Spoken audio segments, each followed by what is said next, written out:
Assalamualaikum warahmatullahi wabarakatuh. Kami dari kelompok 5 hari ini akan mempresentasikan mengenai mata kuliah metodologi penelitian chapter 13 sampling. Presentasi kali ini disusun oleh saya sendiri, Zargarani, dan ketiga teman saya, Janita Kamila Bita, Minerva Elbita Tamara, dan Nuri Anissa Soleha, dengan dosen pengampunya Bapak Dr. Sparta. Next.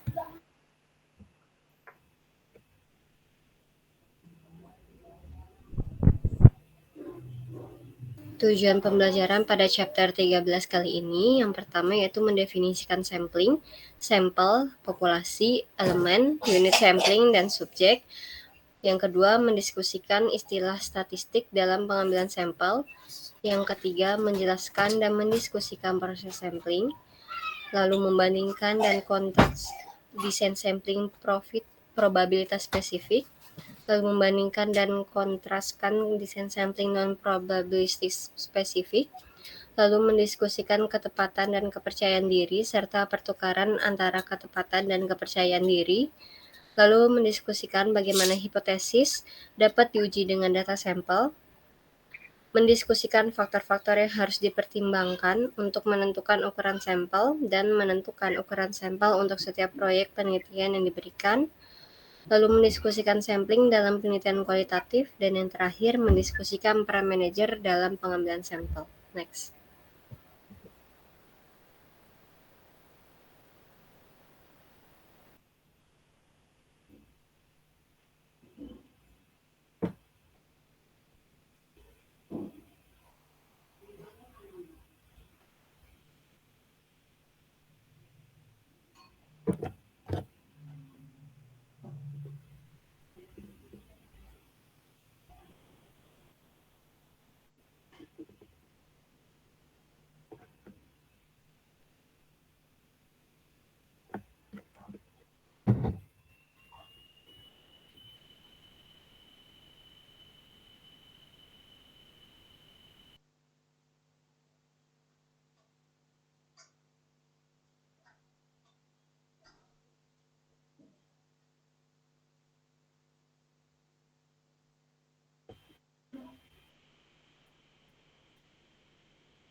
Lalu, rancangan dan survei eksperimental berguna dan kuat dalam menemukan jawaban atas pertanyaan penelitian melalui pengumpulan data dan analisis selanjutnya, tetapi mereka dapat lebih berbahaya daripada kebaikan jika populasi tidak ditargetkan dengan benar.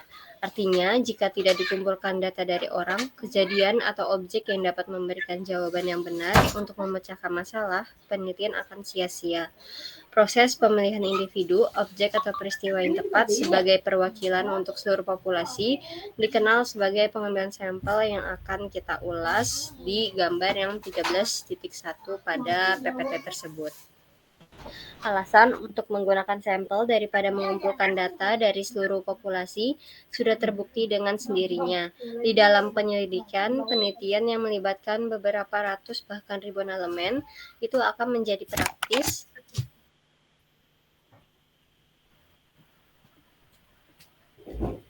Di dalam penyelidikan penelitian yang melibatkan beberapa ratus bahkan ribuan elemen, itu akan menjadi praktis, tidak mungkin mengumpulkan data dari atau menguji atau memeriksa setiap elemen.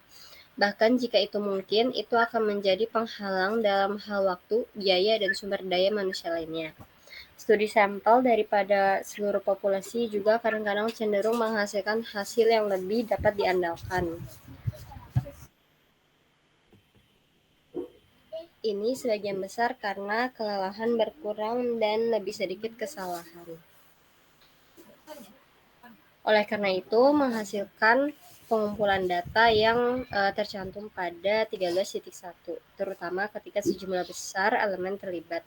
Dan beberapa kasus juga tidak mungkin menggunakan seluruh populasi untuk mendapatkan pengetahuan tentang atau menguji sesuatu. Misalnya, kasus bola lampu listrik. Dalam menguji umur umbi, jika kita membakar setiap umbi yang dihasilkan, tidak akan ada yang tersisa untuk dijual.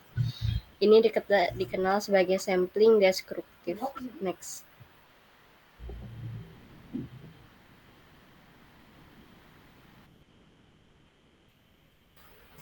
Lalu ada populasi, elemen, sampel, unit sampling, dan subjek.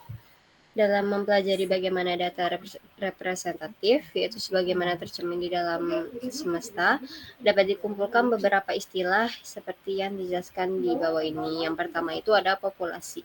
Kalau populasi itu mengacu pada seluruh kelompok orang, peristiwa, atau hal-hal menarik yang ingin peneliti selidiki. Ini adalah sekelompok orang, peristiwa, atau hal-hal menarik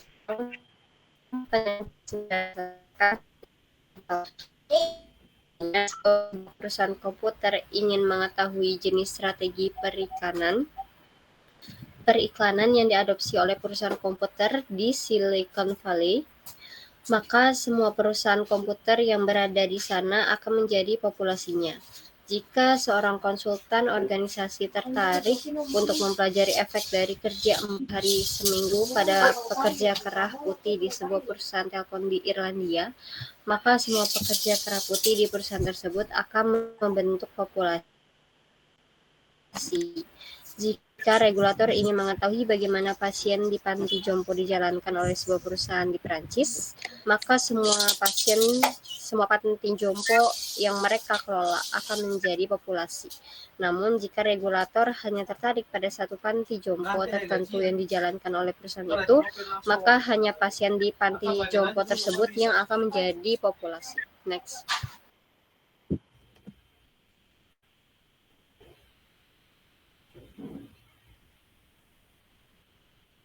Lalu yang kedua ada elemen. Elemen adalah anggota tunggal dari populasi. Misalnya jika 1000 pekerja kerah biru dalam organisasi tertentu terjadi menjadi populasi yang menarik bagi seorang peneliti, setiap pekerja kerah biru di dalamnya adalah sebuah elemen.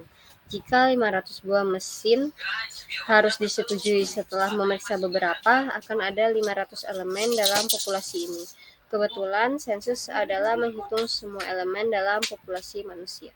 Next.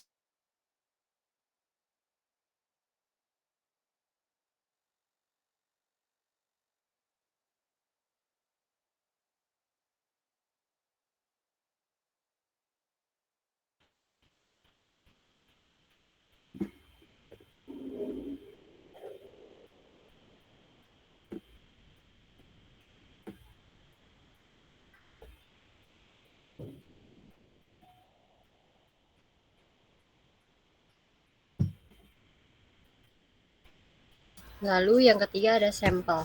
Sampel adalah sebagian dari populasi. Ini terdiri dari beberapa anggota yang dipilih darinya. Dengan kata lain, beberapa tetapi tidak semua. Elemen populasi membentuk sampel. Misalnya, jika 200 anggota diambil dari populasi 1000 pekerja kerah biru, berarti 200 anggota ini menjadi sampel penelitian. Artinya, dari kajian terhadap 200 anggota ini, peneliti akan menarik kesimpulan tentang seluruh populasi 1000 pekerja kerah biru. Demikian juga jika ada 40 diantaranya survei oleh pengelola rumah sakit untuk menilai tingkat kepuasan mereka terhadap perawatan yang diterima, maka 40 anggota ini akan menjadi sampel. Sampel demikian subkelompok atau bagian dari populasi. Dengan mempelajari sampel, peneliti seharusnya mampu menarik kesimpulan yang dapat digeneralisasikan untuk populasi yang diminati. Next.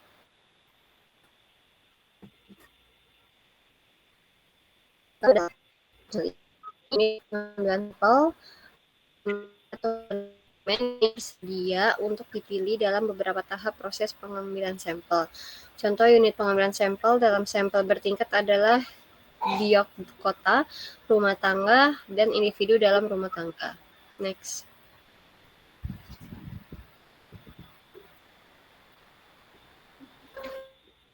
Itu ada subjek. Subjek adalah anggota tunggal dari sampel. Seperti halnya elemen adalah anggota tunggal dari populasi. Misal jika 200 anggota dari total populasi 1000 pekerja kerah biru menjadi sampel penelitian, maka setiap pekerja kerah biru dalam sampel adalah subjek. Sebagai contoh lain, jika sampel 50 mesin dari total 500 mesin akan diperiksa, maka masing-masing dari 50 mesin adalah subjek. Sama seperti setiap mesin dalam populasi. Total 500 mesin adalah elemennya. Next.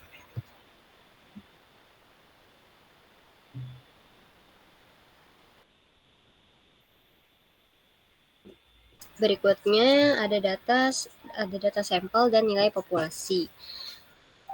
Jadi pada bab ini, jika kita mempelajari seluruh populasi dan menghitung rata-rata atau standar deviasi, maka kita tidak menyebutnya sebagai statistik. Sebaliknya, kami menyebutnya sebagai parameter populasi. Jadi, di sini ada parameter, ada keterwakilan sampel, dan normalitas distribusi. Hubungannya apa? Nah, hubungan yang pertama itu parameter itu karakteristik populasi seperti rata-rata populasi atau mean, lalu deviasi standar populasi, dan varians populasi disebut sebagai parameternya. Kecenderungan sentral, dispersi, dan statistik lainnya dalam sampel yang menarik untuk penelitian diperlakukan sebagai perkiraan dari kecenderungan sentral, dispersi, dan parameter populasi lainnya. Dengan demikian, semua kesimpulan yang diambil tentang sampel yang diteliti digeneralisasikan ke populasi. Dengan kata lain, statistik sampel, yaitu rata-rata sampel, standar deviasi, dan variasi dalam sampel digunakan sebagai estimasi parameter populasi. Lalu ada keterwakilan sampel. Kebutuhan untuk memilih sampel yang tepat untuk penyelidikan penelitian tidak bisa terlalu ditekankan. Kita tahu bahwa sampel jarang menjadi replika yang tepat dari populasi yang diambilnya. Misalnya, sangat sedikit rata-rata sampel yang cenderung sama persis dengan rata-rata populasi. Standar deviasi sampel juga tidak mungkin sama dengan standar deviasi populasi. Namun, jika kita memilih sampel secara ilmiah, kita dapat cukup yakin bahwa statistik sampel cukup dekat dengan parameter populasi. Dengan kata lain, mungkin untuk memilih sampel sedemikian rupa sehingga mewakili populasi. Akan tetapi, selalu ada sedikit kemungkinan bahwa nilai sampel berada di luar parameter populasi. Lalu yang ketiga ada normalitas distribusi. Atribut atau karakteristik populasi umumnya berdistribusi. Misalnya, ketika atribut seperti tinggi dan berat dipertimbangkan, sebagian besar orang akan mengelompokkan di sekitar rata-rata. Hanya menyisakan sejumlah kecil di ekstrim yang sangat tinggi atau sangat pendek, sangat berat atau sangat ringan, dan seterusnya. Jika kita memperkirakan karakteristik populasi dari yang diwakili dalam sampel dengan akurasi yang wajar, sampel harus dipilih sehingga distribusi karakteristik yang diminati mengikuti pola distribusi normal yang sama dalam sampel seperti halnya dalam populasi. Dari teorema limit pusat, kita mengetahui bahwa distribusi sampling rata-rata sampel berdistribusi normal.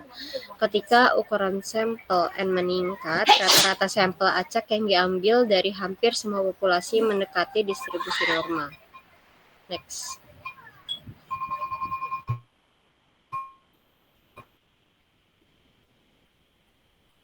Lalu ada proses sampling. Pengambilan sampel adalah proses memilih sejumlah elemen yang tepat dari populasi, sehingga penelitian sampel dan pemahaman tentang sifat atau karakteristiknya memungkinkan kita untuk menggeneralisasinya sifat-sifat atau karakteristik unsur-unsur populasi. Langkah-langkah utama dalam pengambilan sampel itu meliputi yang pertama ada tentukan populasi, yang kedua menentukan kerangka sampel, yang ketiga menentukan desain sampling, yang keempat menentukan ukuran sampel yang sesuai, yang kelima menjalankan proses sampling. Nah, kali ini kita akan bahas satu persatu. Yang pertama itu mendefinisikan populasi. Pengambilan sampel dimulai dengan menentukan populasi sasaran secara tepat. Populasi target harus didefinisikan dalam hal elemen, batas geografis, dan waktu. Misalnya untuk seorang bankir yang tertarik dengan kebiasaan menabung pekerja kerah biru di industri pertambangan di Amerika Serikat, populasi sasarannya mungkin adalah semua pekerja kerah biru di industri tersebut di seluruh negeri. Untuk biro iklan yang tertarik dengan kebiasaan membaca orang lanjut usia, populasi sasarannya mungkin penduduk Jerman berusia 50 tahun ke atas. Contoh-contoh ini menggambarkan bahwa tujuan penelitian dan ruang lingkup penelitian memainkan peran penting dalam menentukan populasi sasaran. Lalu yang kedua ada menentukan kerangka sampel. Kerangka sampling adalah representasi atau fisik dari semua elemen dalam populasi dari mana sampel diambil. Pengajian organisasi akan berfungsi sebagai kerangka sampling jika anggotanya akan dipelajari. Meskipun kerangka sampling berguna dalam memberikan daftar setiap elemen dalam populasi, itu mungkin tidak selalu menjadi dokumen terkini. Misalnya nama anggota yang baru saja meninggalkan organisasi atau keluar dari universitas, serta anggota yang baru saja bergabung dengan organisasi atau universitas mungkin tidak muncul dalam daftar gaji organisasi atau universitas pada daftar tertentu. Lalu yang ketiga itu ada menentukan desain sampling. Ada dua jenis utama desain sampling, yaitu ada probabilitas dan non-probability sampling. Dalam pengambilan sampel probabilitas, unsur-unsur dalam populasi memiliki beberapa peluang atau probabilitas yang diketahui dan bukan nol untuk dipilih sebagai subjek sampel. Dalam pengambilan sampel non-probabilitas, elemen tidak memiliki peluang yang diketahui atau ditentukan sebelumnya untuk terpilih sebagai subjek. Desain sampling probabilitas digunakan ketika keterwakilan sampel penting untuk kepentingan generalisasi yang lebih luas. Ketika waktu atau faktor lain alih-alih generalisasi menjadi kritis, non-probability sampling umumnya digunakan. Masing-masing dari dua desain utama ini memiliki sampling yang berbeda strategi, tergantung pada sejauh mana generalisasi yang diinginkan, tuntutan waktu dan sumber daya lainnya, dan tujuan penelitian, jenis desain sampling, probabilitas, dan non-probabilitas yang berbeda dipilih. Next.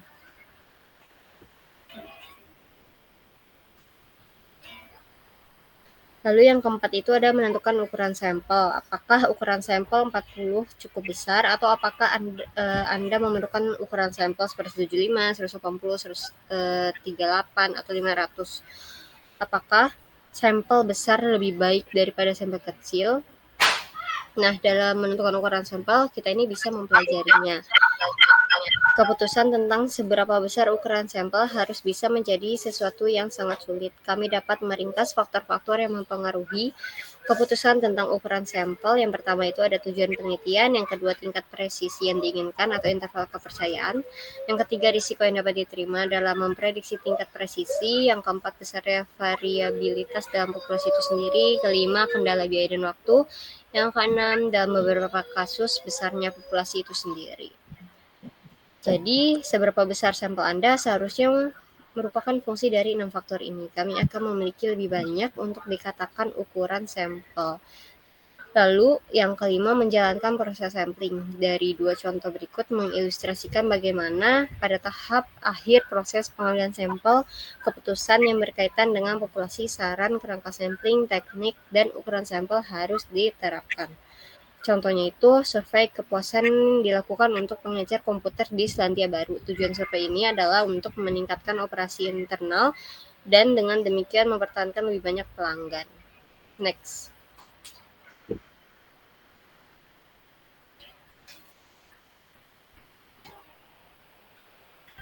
Lalu ada sampel probabilitas. Ketika elemen-elemen dalam populasi memiliki peluang yang diketahui dan bukan nol untuk dipilih sebagai subjek dalam sampel, kami menggunakan desain sampling probabilitas. Pengambilan sampel probabilitas dapat bersifat tidak terbatas. Pengambilan sampel acak atau sederhana atau terbatas. Pengambilan sampel kompleks disebutnya. Jadi, di sini yang pertama ada pengambilan sampel acak tidak terbatas atau sederhana. Dalam desain pengambilan sampel probabilitas tak terbatas, lebih dikenal sebagai pengambilan sampel acak sederhana, setiap elemen dalam populasi memiliki peluang yang diketahui dan sama untuk dipilih sebagai subjek. Misalnya ada 1000 elemen dalam populasi, kita membutuhkan sampel 100.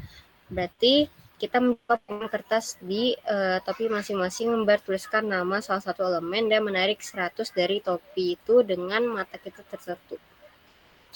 Next.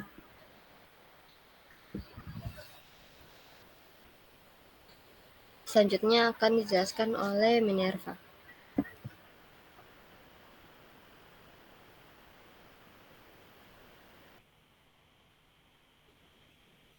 Selanjutnya ada restricted or complex probability sampling.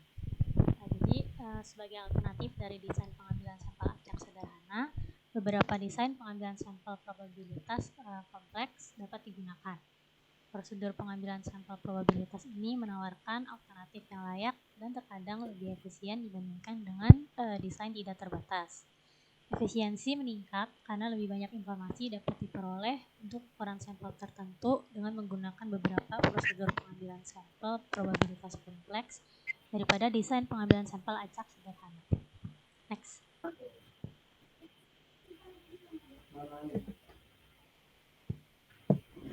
Lalu di sini ada 5 desain pengambilan sampel probabilitas kompleks yang paling umum. Yang pertama ada systematic sampling, yang kedua stratified random sampling, yang ketiga cluster sampling, yang keempat area sampling, dan yang terakhir ada double sampling. Next.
Jadi yang pertama di sini ada systematic sampling.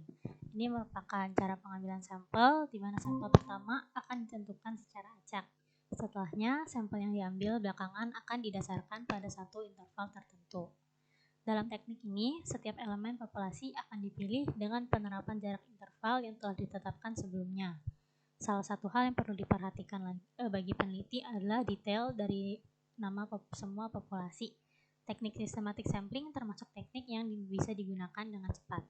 Desain pengambilan sampel sistematis melibatkan pengundian setiap elemen ke N dalam populasi yang dimulai dengan elemen yang dipilih secara acak antara 1 dan N.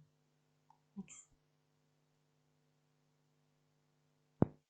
Lalu yang kedua, stratified random sampling. Dalam stratified random sampling ini, penarikan sampel acak terstruktur dilakukan dengan membagi anggota populasi dalam beberapa subkelompok yang disebut strata, lalu suatu sampel dipilih dari masing-masing stratum. Elemen populasi dibagi menjadi beberapa tingkatan berdasarkan karakter yang melekat padanya. Dalam stratified random sampling, elemen populasi dikelompokkan pada tingkatan-tingkatan tertentu dengan tujuan pengambilan sampel akan merata pada seluruh tingkatan dan sampel mewakili karakter seluruh elemen populasi yang heterogen. Tujuan utama dalam stratifikasi adalah untuk membuat hubungan timbal balik yang lebih baik dalam populasi sehingga dapat memberikan ukuran yang lebih tinggi untuk keputusan relatif. Ada dua subtipe utama pengambilan sampel bertingkat. Next. Di sini ada dua tipe. Yang pertama itu ada proportionate stratified random sampling dan disproportionate stratified random sampling. Jadi untuk yang pertama, dalam stratifikasi proporsional, jumlah item yang ditugaskan ke berbagai strata sebanding dengan representasi strata dari populasi target. Artinya, ukuran sampel yang diambil dari setiap strata sebanding dengan ukuran relatif strata itu dari populasi sasaran. Fraksi sampling diterapkan pada setiap strata memberikan setiap elemen populasi kesempatan yang sama untuk dipilih. Sampel yang dihasilkan ditimbang sendiri. Prosedur pengambilan sampel ini digunakan ketika penelitian bertujuan untuk memperkirakan parameter populasi. Peneliti sering ingin tidak hanya memperkirakan parameter populasi tetapi juga melakukan analisis rinci dalam strata yang relatif kecil dan atau membandingkan strata satu sama lain. Pengambilan sampel bertingkat proporsional mungkin tidak menghasilkan beberapa strata dari jenis analisis ini. Lalu untuk yang jenis kedua atau pengambilan sampel disproporsional, ini merupakan prosedur di mana jumlah elemen yang dimasukkan dalam sampel dari setiap strata tidak sebanding dengan keterwakilannya dalam total populasi. Unsur-unsur populasi tidak memiliki kesempatan yang sama untuk dimasukkan dalam sampel. Fraksi sampling yang sama tidak berlaku untuk setiap strata. Di sisi lain, strata memiliki fraksi pengambilan sampel yang berbeda, dan dengan demikian prosedur pengambilan sampel ini bukanlah pemilihan yang sama. Untuk memperkirakan parameter populasi, komposisi populasi harus mengimbangi disproporsi sampel. Namun untuk beberapa proyek penelitian, pengambilan sampel bertingkat yang tidak proporsional mungkin lebih tepat daripada yang proporsional. Lalu yang ketiga, di sini ada jenis cluster sampling. Cluster sampling merupakan sampel yang dikumpulkan dalam kelompok atau potongan elemen yang idealnya merupakan agregat alami dari elemen-elemen dalam populasi. Dalam pengambilan sampel cluster, populasi target pertama-tama dibagi menjadi beberapa cluster. Kemudian sampel cluster diambil secara acak dan untuk setiap cluster yang dipilih, semua elemen atau sampel elemen dimasukkan ke dalam sampel. Sampel cluster menawarkan lebih banyak heterogenitas di dalam kelompok dan lebih banyak homogenitas di antara kelompok. Kebalikan dari apa yang kita temukan dalam pengambilan sampel acak bertingkat, di mana ada homogenitas di dalam setiap kelompok dan heterogenitas di seluruh kelompok. Next. Lalu di sini ada 3 metode cluster sampling, yaitu yang pertama ada one stage cluster sampling. Sesuai dengan namanya, cluster sampling ini dilakukan dalam satu tahapan saja. Contoh cluster sampling adalah sebuah badan amal ingin mengambil sampel anak putus sekolah di 5 desa untuk memberi dana pendidikan. Dengan mengaplikasikan one stage cluster sampling ini, badan amal dapat secara acak memilih desa-desa untuk membentuk sebuah sampel. Maka pertolongan pun dapat didatangkan bagi anak-anak putus sekolah ini. Lalu untuk yang kedua, metode kedua yaitu two stage cluster sampling. Sebuah sampel yang didapat dari 2 tahapan sampling dapat dibilang memiliki hasil yang lebih baik ketimbang sampel yang dicapai dari teknik cluster sampling satu tahap atau one stage cluster sampling. Ini dikarenakan banyak elemen yang terjaring yang dapat dipilih, berpengaruh pada hasil yang lebih baik dari sampel. Dalam two stage cluster sampling ini, hanya beberapa anggota saja yang dapat dipilih dari setiap cluster dengan melalui penerapan metode sampling lainnya yang dilakukan secara internal dapat berupa systematic random sampling atau simple random sampling. Lalu metode yang terakhir yaitu multi-stage cluster sampling. Untuk riset yang dilakukan di wilayah geografis yang banyak, hanya dapat dilakukan dengan multiple stage cluster sampling dengan membentuk sejumlah cluster yang rumit. Banyak langkah-langkah membentuk listing dan sampling yang digunakan dalam teknik sampling ini. Contoh dari metode ini yaitu sebuah perusahaan ingin melakukan survei mengenai literasi digital di Jawa Barat. Peneliti dapat membagi keseluruhan populasi Jawa Barat ke dalam beberapa kelompok kota. Langkah berikutnya adalah memilih kota-kota dengan populasi tertinggi dan memfilter populasi berdasarkan kepemilikan akses internet. Next. Lalu jenis sampling yang keempat yaitu area sampling. Ini merupakan teknik pengambilan sampel secara statistik di mana dipahami sebagai pengambil sampel dari suatu lingkungan yang areanya sudah ditentukan. Misalnya dari dunia kebersihan industri, maka area sampling yang digunakan untuk memantau adalah risiko bahaya yang terjadi di dalam industri tersebut. Next.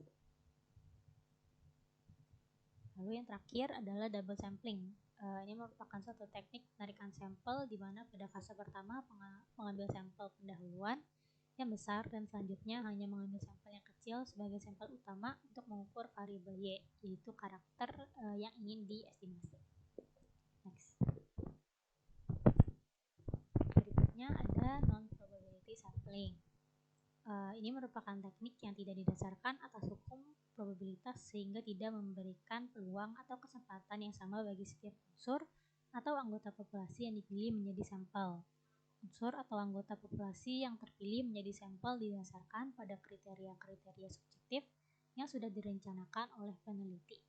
Teknik ini digunakan jika tujuan penelitian sekadar mendeskripsikan sebuah objek penelitian tanpa melakukan generalisasi terhadap populasi. Jadi ada dua jenis non-probability sampling. Yang pertama ada convenience sampling. Ini merupakan teknik yang paling umum karena kecepatan, efektivitas biaya, dan kemudahan ketersediaan sampel. Teknik ini nyaris tidak dapat diandalkan, namun dalam kondisi tertentu sangat bermanfaat karena biayanya murah dan sangat mudah dilaksanakan karena peneliti memiliki kebebasan untuk memilih siapa saja yang ditemui untuk menjadi sampel. Next. Lalu jenis yang kedua yaitu purposive sampling. Ini adalah subset populasi yang dipilih secara tidak acak dan biasanya lebih kecil yang dimaksudkan untuk mewakilinya secara logis.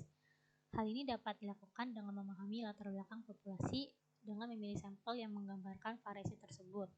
Peneliti menggunakan sampling ketika mereka ingin mengakses subset tertentu dari orang-orang di mana semua peserta survei dipilih untuk menyesuaikan profil tertentu. Lalu di sini ada dua jenis purposive sampling. Yang pertama itu ada judgment sampling. Ini merupakan pengambilan sampel berdasarkan pertimbangan yang melibatkan pemilihan subjek yang berada pada posisi yang paling menguntungkan atau berada pada posisi terbaik untuk memberikan informasi yang dibutuhkan.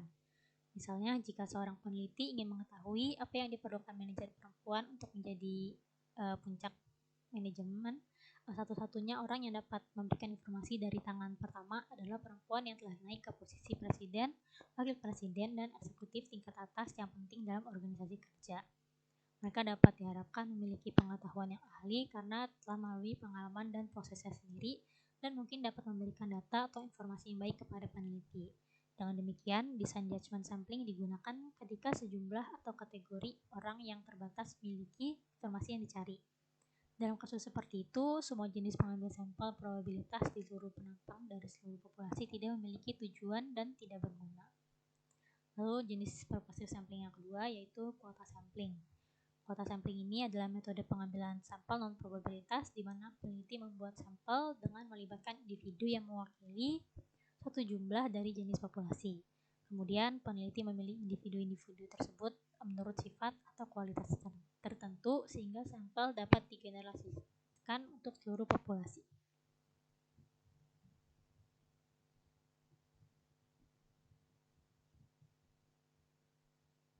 Untuk selanjutnya akan dijelaskan oleh Janita. Baik, untuk selanjutnya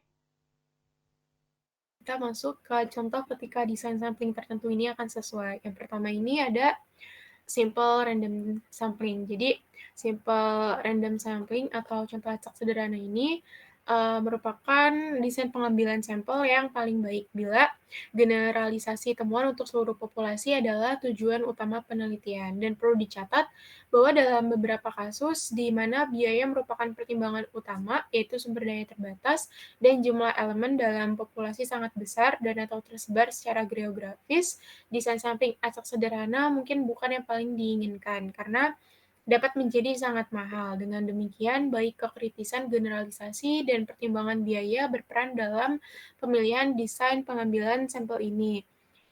Contohnya itu, Direktur Sumber Daya Manusia sebuah perusahaan dengan 82 orang-orang dalam daftar gaji telah diminta oleh Wakil Presiden untuk mempertimbangkan perumusan kebijakan waktu fleksibel yang dapat diterapkan. Direktur merasa bahwa kebijakan seperti itu tidak diperlukan karena semua orang tampak senang dengan jam 9 dan tidak ada yang mengeluh. dan menurut pendapat direktur berisiko menimbulkan masalah rumah tangga bagi staf dan masalah penjadwalan bagi perusahaan. Namun, dia ingin menggunakan prosedur pengambilan sampel acak sederhana untuk melakukan survei awal dan dengan hasilnya meyakinkan bahwa tidak perlu waktu fleksibel. Sejak sampling acak sederhana ini menawarkan generalisasi terbesar dari hasil ke seluruh populasi dan perlu diyakinkan itu penting untuk menggunakan desain pengambilan sampel ini. Next. Selanjutnya ada stratified random sampling atau pengambilan sampel acak bertingkat. Desain pengambilan sampel ini yang paling efisien merupakan pilihan yang baik ketika informasi yang berbeda diperlukan mengenai berbagai strata dalam populasi yang diketahui berbeda dalam parameternya. Contohnya itu, Direktur SDM Manufaktur perusahaan ingin menawarkan seminar manajemen stres kepada karyawan yang mengalami tingkat stres yang tinggi. Dia menduga ada 3 kelompok yang paling rentan terhadap stres. Pekerja yang terus-menerus menangani beban kimia berbahaya, mandor yang bertanggung jawab atas produksi kota, dan konselor yang hari demi hari mendengarkan masalah karyawan, dan untuk merasakan tingkat stres yang dialami dari masing-masing 3 kelompok tersebut, direktur mungkin membuat stratifikasi sampel menjadi 4 kategori yang berbeda. Yang pertama itu, para pekerja penanganan bahan kimia berbahaya, dan yang kedua mandor, yang ketiga konselor, dan yang keempat itu sisanya. Dia kemudian mungkin memilih prosedur pengambilan sampel acak yang tidak proporsional. Ini adalah satu-satunya desain pengambilan sampel yang memungkinkan perancangan seminar manajemen stres dalam sebuah cara yang bermakna dan ditargetkan pada kelompok yang tepat. Next. Selanjutnya ada systematic sampling atau pengambilan sampel sistematis. Jika kerangka sampling besar dan daftar elemen mudah tersedia di suatu tempat, seperti pada buku telepon, daftar gaji perusahaan, daftar kamar magang, dan lain-lain, maka prosedur pengambilan sampel yang sistematis akan menawarkan keuntungan, kemudahan, dan kecepatan dalam mengembangkan sampel. Seperti yang diilustrasikan oleh contoh berikut. Misalnya seorang administrator ingin menilai reaksi dari karyawan untuk tunjangan kesehatan yang baru dan lebih baik. Skema yang mensyaratkan peningkatan sederhana dalam premi yang harus dibayar oleh karyawan untuk keluarganya. Administrator dapat menilai antusiasme untuk yang skema baru dengan menggunakan desain sampling sistematis. Catatan perusahaan akan memberikan kerangka pengambilan sampel, dan setiap karyawan dapat dijadikan sampel. Sebuah bertingkat rencana tidak diperlukan di sini karena kebijakan tersebut untuk seluruh perusahaan. Next. Selanjutnya ada cluster sampling atau pengambilan sampel cluster. Jadi rancangan pengambilan sampel ini paling berguna ketika kelompok heterogen akan dipelajari pada satu waktu. Contohnya itu, seorang direktur SDM tertarik untuk mengetahui mengapa staf mengundurkan diri. Sampling cluster akan berguna dalam hal ini untuk melakukan wawancara keluar dari semua anggota yang menyelesaikan tugas akhir mereka di bidang SDM pada hari yang sama atau yang pada di klasternya sebelum mengundurkan diri. Klaster yang dipilih untuk wawancara akan didasarkan pada pengambilan sampel acak sederhana dari berbagai kelompok personal yang mengundurkan diri pada hari yang berbeda. Wawancara akan membantu untuk memahami alasan pergantian sebuah kelompok individu yang heterogen, yaitu dari berbagai departemen, dan studi dapat dilakukan di biaya rendah. Contoh lainnya, seorang analis keuangan ingin mempelajari praktik peminjaman bank di Belanda. Semua bank di setiap kota akan membentuk klaster, dan dengan mengambil sampel klaster secara acak, analis akan dapat menarik kesimpulan tentang praktik pemberian peminjaman. Next.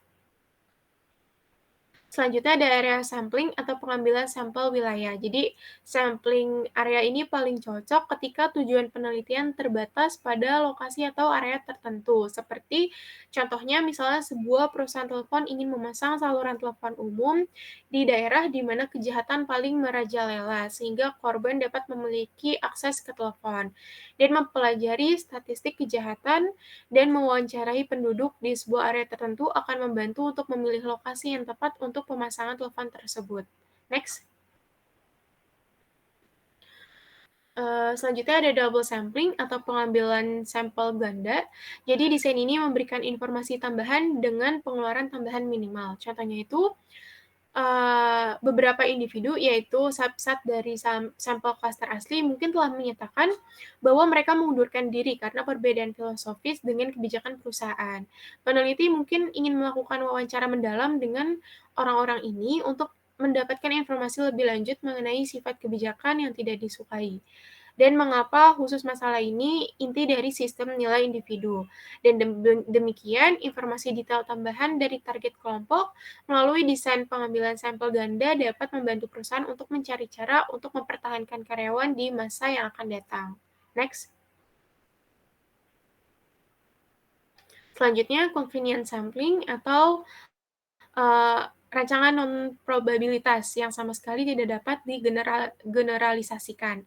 Kadang-kadang digunakan untuk memperoleh beberapa informasi cepat untuk mendapatkan rasa untuk fenomena atau variabel yang menarik. Contohnya itu, account eksekutif telah membentuk sistem akuntansi baru yang memanfaatkan teknologi komputer secara maksimal. Sebelum membuat perubahan lebih lanjut, dia ingin merasakan bagaimana petugas akuntansi bereaksi terhadap sistem baru tanpa membuatnya tampak ragu tentang akseptabilitasnya. Dia kemudian dapat berbicara dengan santai. 5 personel akuntansi pertama yang masuk ke ruangan kantor mencoba untuk mengukur reaksi mereka. Next. Selanjutnya, judgment sampling, one type of purposive sampling, atau salah satu jenis purposive sampling, yaitu desain pengambilan sampel penilaian yang digunakan di mana pengumpulan masukan informasi khusus di area topik diteliti sangat penting, dan penggunaan desain pengambilan sampel lainnya tidak akan menawarkan peluang untuk memperoleh informasi khusus, seperti contoh berikut. Sebuah perusahaan farmasi ingin melacak efek obat barunya pada pasien dengan masalah kesehatan tertentu, seperti anemia sel, reumatoid radang sendi, dan lain-lain. Kemudian menghubungi orang-orang tersebut dan dengan sekelompok pasien yang secara sukarela menyetujui tes obat. Ini adalah sampel penilaian karena datanya dikumpulkan dari kelompok khusus yang sesuai. Next. Selanjutnya, sampling kuota jenis kedua dari purposive sampling. Desain pengambilan sampel ini memungkinkan untuk dimasukkannya semua kelompok dalam sistem yang diteliti. Jadi kelompoknya kecil, jumlahnya tidak diabaikan. Misalnya itu, sebuah perusahaan sedang mempertimbangkan untuk mengoperasikan fasilitas TK, dan namun sebelum pengambilan langkah yang lebih lanjut, ia menginginkan untuk mendapatkan reaksi dari 4 kelompok terhadap ide tersebut. Yang pertama, karyawan yang merupakan orang tua dari anak usia taman kanak-kanak, dan keduanya bekerja di luar rumah. Yang kedua, pegawai yang merupakan orang tua dari anak usia taman kanak-kanak, namun salah satunya tidak bekerja di luar rumah. Yang ketiga, orang tua tunggal dengan anak dengan usia taman kanak-kanak, dan yang keempat, semua yang tidak memiliki anak usia taman kanak-kanak. Jika keempat kelompok diharapkan masing-masing mewakili 60%, 7%, 23%, dan 10% dalam populasi 420 karyawan di perusahaan, maka pengambilan sampel kuota akan sesuai untuk mewakili 4 kelompok tersebut. Next. Seperti yang dapat dilihat dari diskusi tentang desain pengambilan sampel sejauh ini, maka keputusan tentang desain mana yang akan digunakan bergantung pada banyak faktor, antara lain sebagai berikut. Yang pertama itu, tingkat pengetahuan sebelumnya di bidang penelitian yang dilakukan. Yang kedua, tujuan utama penelitian, yaitu generalisasi, efisiensi, atau mengetahui lebih banyak tentang subkelompok dalam suatu populasi, atau mendapatkan beberapa informasi dengan cepat. Yang ketiga, pertimbangan biaya, yaitu ketepatan, dan kemampuan generalisasi yang sepadan dengan investasi ekstra waktu, biaya, dan sumber daya lain dalam beralih ke desain pengambilan sampel yang lebih canggih. Next.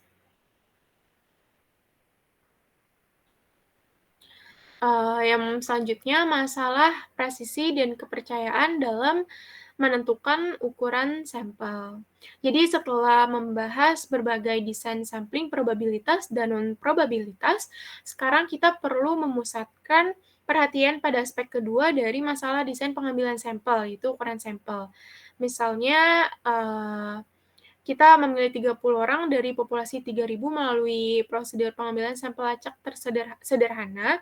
Apakah kita dapat menggeneralisasi temuan kita ke populasi dengan percaya diri atau confidence, dan karena kita telah memilih desain probabilitas yang memiliki kemampuan generalisasi paling tinggi, dan apakah ukuran sampel diperlukan untuk membuat generalisasi yang cukup tepat dengan percaya diri, dan apa presisi dan confidence atau kepercayaan diri itu maksudnya apa, dan masalah-masalah ini akan dipertimbangkan sekarang.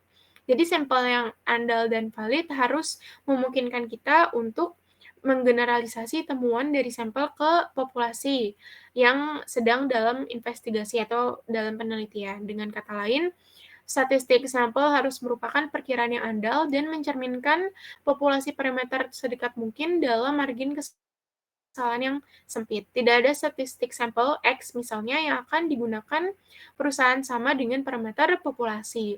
Tidak peduli seberapa canggih desain sampling probabilitas, dan ingat bahwa alasan untuk desain probabilitas adalah untuk meningkatkan probabilitas statistik sampel agar sedekat mungkin dengan parameter populasi. Padahal perkiraan titik X mungkin tidak mencerminkan secara akurat rata-rata populasi.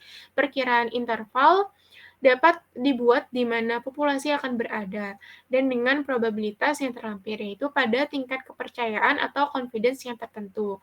Masalah interval kepercayaan dan tingkat kepercayaan akan dibahas dalam mengikuti diskusi tentang presisi dan kepercayaan diri sebagai berikut. Next.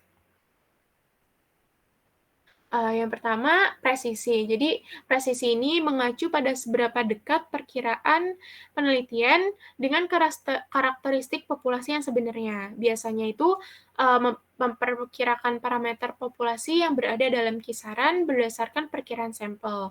Presisi adalah fungsi dari rentang variabilitas dalam distribusi sampling rata-rata sampel. Artinya, jika kita mengambil sejumlah sampel yang berbeda dari suatu populasi, dan mengambil rata-rata dari masing-masing sampel, biasanya akan kita temukan bahwa mereka semua ini berbeda dan terdistribusi secara normal dan memiliki dispersi yang terkait dengannya.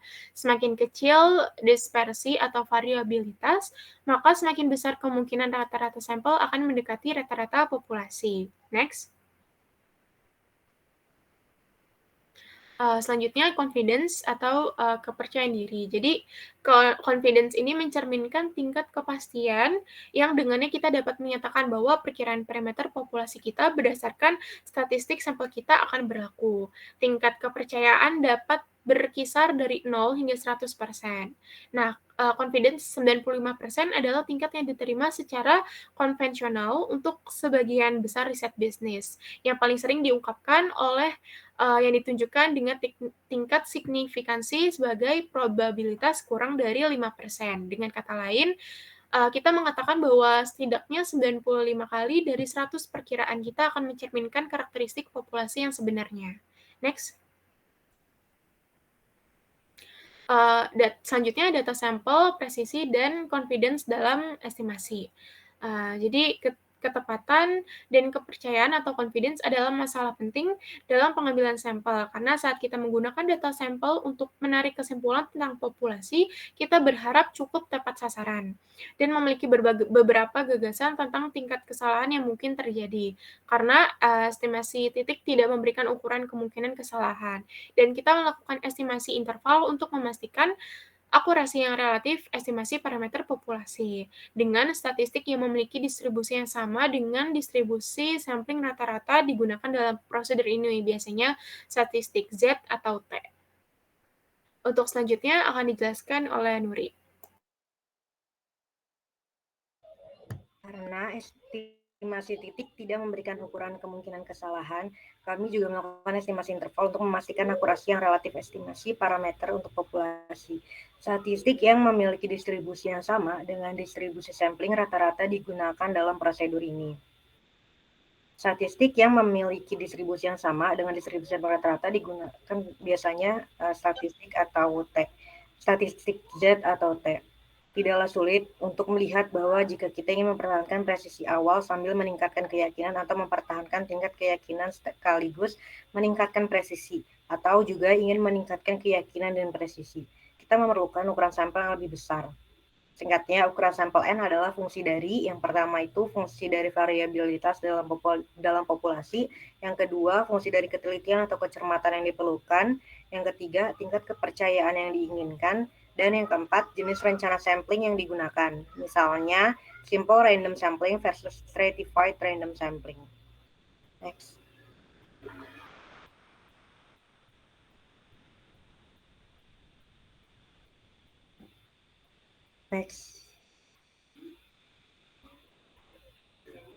Trade-off antara keyakinan dan presisi.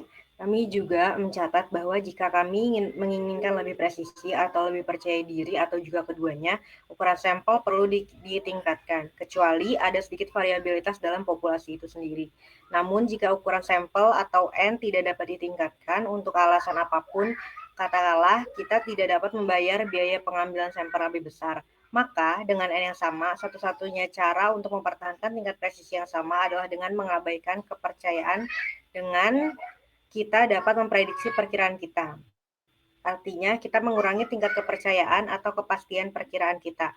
Pertukaran antara presisi dan keyakinan ini diilustrasikan pada gambar 13.5, contohnya yaitu A dan B. Gambar A itu menunjukkan bahwa 50% dari waktu rata-rata sebenarnya akan berada dalam kisaran sempit yang ditunjukkan pada gambar di 0,25 di setiap ekor mewakili 25% ketidakpercayaan atau kemungkinan membuat kesalahan dalam estimasi di kedua sisi. Ini ada ekor ujung kanan dan juga kiri yaitu 0,25 atau 25% dan tengahnya 50% atau 0,50. Lalu di gambar B menunjukkan bahwa 99% dari waktu kita mengharapkan rata-rata sebenarnya mean atau populasinya berada dalam rentang yang jauh lebih luas yang ditunjukkan pada gambar dan hanya ada kemungkinan 0,005% bahwa kita membuat kesalahan dalam estimasi ini. Di gambar B, ujung sama ujungnya itu 0,005% atau 0,10% jika digabungkan, dan di gambar tengahnya 0,99 atau 99% dari keseluruhan gambar. Artinya, pada gambar A kita lebih presisi tapi kurang percaya diri karena tingkat kepercayaan kita hanya 50%. Dan pada gambar B memiliki tingkat percayaan diri yang tinggi yaitu 99%. Tapi kemudian jauh dari ketepatan yaitu estimasi kami berada dalam rentang interval yang lebar. Dengan demikian menjadi penting bagi peneliti untuk mempertimbangkan setidaknya 4 aspek saat membuat keputusan tentang ukuran sampel yang diperlukan untuk melakukan penelitian. Yang pertama yaitu berapa ketelitian yang benar-benar diperlukan dalam memperkirakan karakteristik populasi yang diinginkan, atau yaitu berapa margin kesalahan yang diizinkan. Yang kedua, seberapa besar kepercayaan yang benar-benar dibutuhkan, yaitu seberapa besar peluang yang dapat kita ambil untuk melakukan kesalahan dalam memperkirakan parameter populasi. Yang ketiga, sejauh mana variabilitas karakteristik yang diselidiki dalam populasi. Dan yang keempat, apa analisis biaya manfaat dari peningkatan ukuran sampel. Next.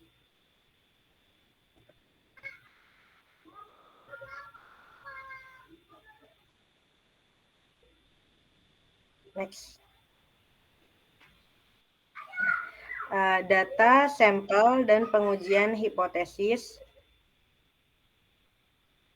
Sejauh ini kita telah membahas data sampel sebagai alat untuk memperkirakan parameter populasi. Tetapi data sampel juga dapat digunakan untuk menguji hipotesis tentang nilai populasi daripada hanya untuk memperkirakan nilai populasi. Prosedur untuk pengujian ini menggabungkan informasi yang sama seperti estimasi interval, tetapi tujuan dibalik kedua metode tersebut agak berbeda.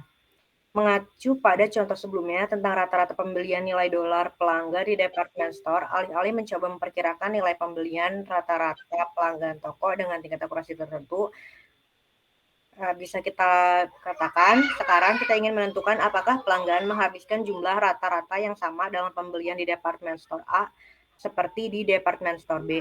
Dari bab 5 yang sudah kita pelajari, kita tahu bahwa pertama-tama kita harus menetapkan hipotesisnya 0 yang akan menyatakan bahwa tidak ada perbedaan dalam nilai dolar yang dikeluarkan oleh pelanggan yang berbelanja di dua toko yang berbeda. Contohnya ada di gambar yang pertama, yaitu HO dibagi mean A dikurang mean B atau populasi A dikurang populasi B sama dengan 0. Hipotesis alternatif perbedaan akan dinyatakan secara tidak langsung karena kita tidak tahu apakah pelanggan membeli lebih banyak di toko A atau di toko B. Contohnya, HA dibagi mean A atau populasi A dikurang populasi B tidak sama dengan 0. Jika kita mengambil sampel 20 pelanggan dari masing-masing dua toko dan menemukan bahwa rata-rata pembelian nilai dolar pelanggan di toko A adalah 105 dengan standar deviasinya 10 dan angka yang sesuai untuk toko B masing-masing adalah 115, kita melihat bahwa XA dikurang XB sama dengan 105 dikurang 100 sama dengan 5. Sedangkan hipotesis nolnya mendalilkan tidak ada perbedaan atau perbedaannya sama dengan 0. Haruskah kita kemudian menyimpulkan bahwa hipotesis alternatif kita harus diterima? Kami belum bisa mengatakannya atau kami belum bisa menyimpulkan. Untuk menentukan ini, pertama-tama kita harus menemukan probabilitas atau kemungkinan dari dua kelompok rata-rata yang memiliki perbedaan dalam 5 konteks hipotesis 0 atau perbedaannya 0. Dapat dilakukan dengan mengubah perbedaan rata-rata sampel menjadi statistik T dan melihat apa probabilitas adalah menemukan T dari nilai itu. Distribusi T memiliki probabilitas yang melekat pada gambar tersebut.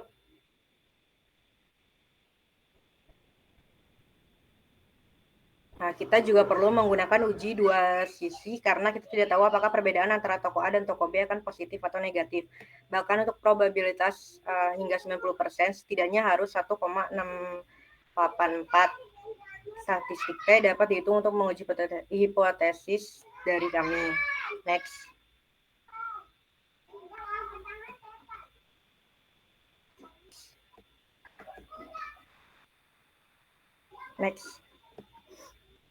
Seperti gambar berikut, T sama dengan X1 dikurang X2 sama dengan populasi 1 dikurang populasi 2 dibagi S X1 dikurang X2. Nah, ini tuh hasilnya jadinya T sama dengan X bar A dikurang X bar B dikurang populasi A dikurang populasi B dibagi 4136.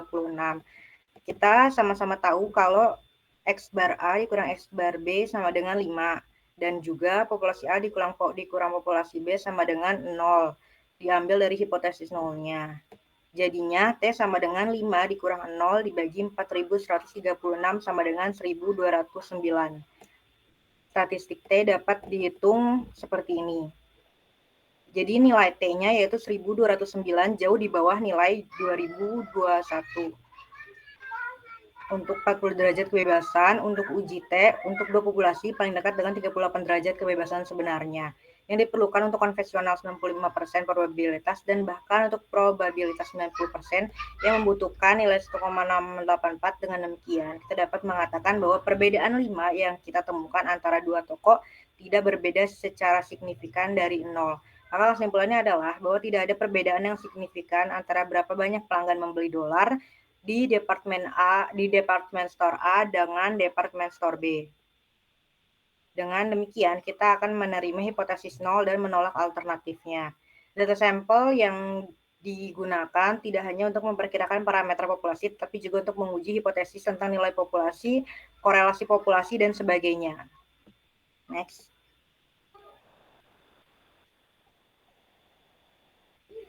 Nah, untuk menentukan ukuran sampel merupakan ide yang baik untuk memikirkan seberapa besar ketelitian dan kepercayaan yang benar-benar dibutuhkan seseorang. Sebelum menentukan ukuran sampel untuk proyek penelitian, sejauh ini kita telah membahas ukuran sampel dalam konteks presisi dan kepercayaan terhadap satu variabel saja. Namun, dalam penelitiannya, kerangka teoretis memiliki beberapa variabel yang menarik dan muncul pertanyaan tentang bagaimana seseorang harus menghasilkan ukuran sampel ketika semua faktor diperhitungkan. Lalu, ukuran sampel dan kesalahan dalam tipe 2. Karena ukuran sampel yang terlalu besar, misalnya lebih dari 500, dapat menjadi masalah karena akan cenderung melakukan kesalahan tipe 2. Artinya, jika kita menerima temuan penelitian kita, padahal sebenarnya kita harus menolaknya, dengan kata lain, dengan ukuran sampel yang terlalu besar, bahkan hubungan yang lemah atau korelasinya 0,10 antara dua variabel dapat mencapai tingkat signifikansi dan kita akan cenderung percaya bahwa hubungan signifikan yang ditemukan dalam sampel memang benar untuk populasi. Padahal kenyataannya mereka mungkin tidak, jadi ukuran sampel yang tidak terlalu besar atau terlalu kecil membantu proyek penelitian. Next. Signifikasi statistik dan praktis. Hal lain yang perlu dipertimbangkan bahkan dengan ukuran sampel yang sesuai adalah apakah signifikansi statistik lebih relevan daripada signifikansi praktis.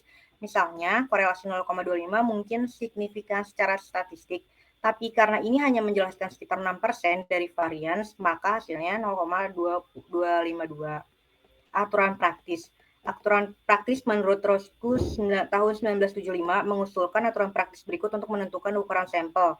Yang pertama, ukuran sampel dari 30 dan kurang dari 500 sesuai untuk sebagian besar penelitian. 2. Apabila sampel akan dipecah menjadi subsampel, misalnya antara laki-laki atau perempuan, junior atau senior, dan lain-lain. Diperlukan ukuran sampel minimal 30 dari setiap kategori. Yang ketiga, dalam penelitian multivariat atau termasuk analisis regresi berganda, ukuran sampel harus beberapa kali dan sebaiknya 10 kali atau lebih dari jumlah variabel dalam penelitian. Yang keempat, untuk penelitian eksperimental sederhana dengan kontrol eksperimen yang ketat atau pasangan yang cocok dan lain-lain, penelitian yang sukses dimungkinkan dengan sampel sekecil 10 hingga 20 ukuran. Next. Efisiensi dalam pengambilan sampel. Efisiensi dalam pengambilan sampel tercapai ketika, misalnya untuk tingkat presisi tertentu atau kesalahan standar, ukuran sampel dapat dikurangi atau untuk ukuran sampel tertentu atau N. Tingkat presisi dapat ditingkatkan. Beberapa desain sampling probabilitas lebih efisien daripada yang lain. Prosedur pengambilan sampel acak sederhana tidak selalu merupakan rencana yang paling efisien untuk diadopsi. Beberapa desain sampling probabilitas lainnya seringkali lebih efisien.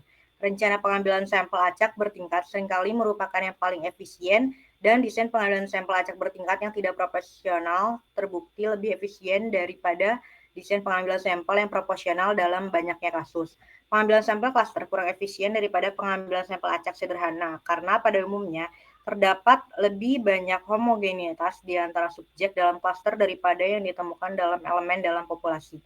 Pengambilan sampel klaster multitahap lebih efisien daripada pengambilan sampel klaster satu tahap ketika adanya lebih banyak heterogenitas yang ditemukan pada tahap sebelumnya. Seringnya ada trade-off antara efisiensi waktu dan juga biaya, atau seperti yang dicapai dalam desain pengambilan sampel non-probabilitas, dan efisiensi presisi atau seperti yang dicapai dalam banyak rencana pengambilan sampel probabilitas. Pemilihan rencana pengambilan sampel tergantung pada tujuan penelitian serta pada tingkat dan sifat efisiensi yang diinginkan. Next.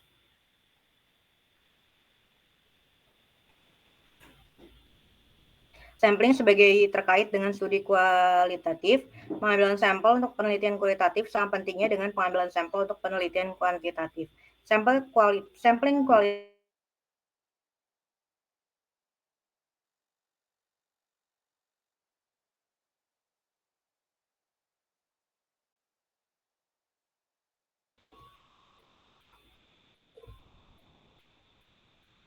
Teknik pengambilan sampel umumnya menggunakan non-probability sampling karena tidak bertujuan untuk menarik inferensi statistik. Purposive sampling adalah salah satu teknik yang sering digunakan dalam penyelidikan kualitatif.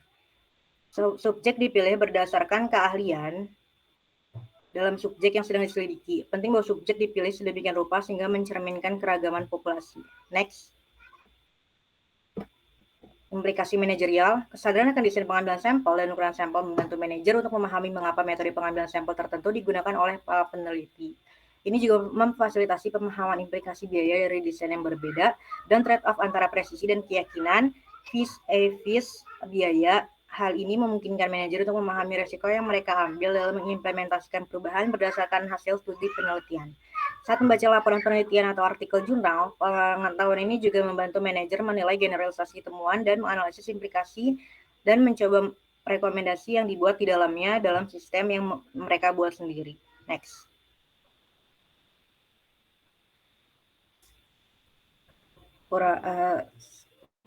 Sekian presentasi dari kelompok kami, kurang lebihnya mohon maaf.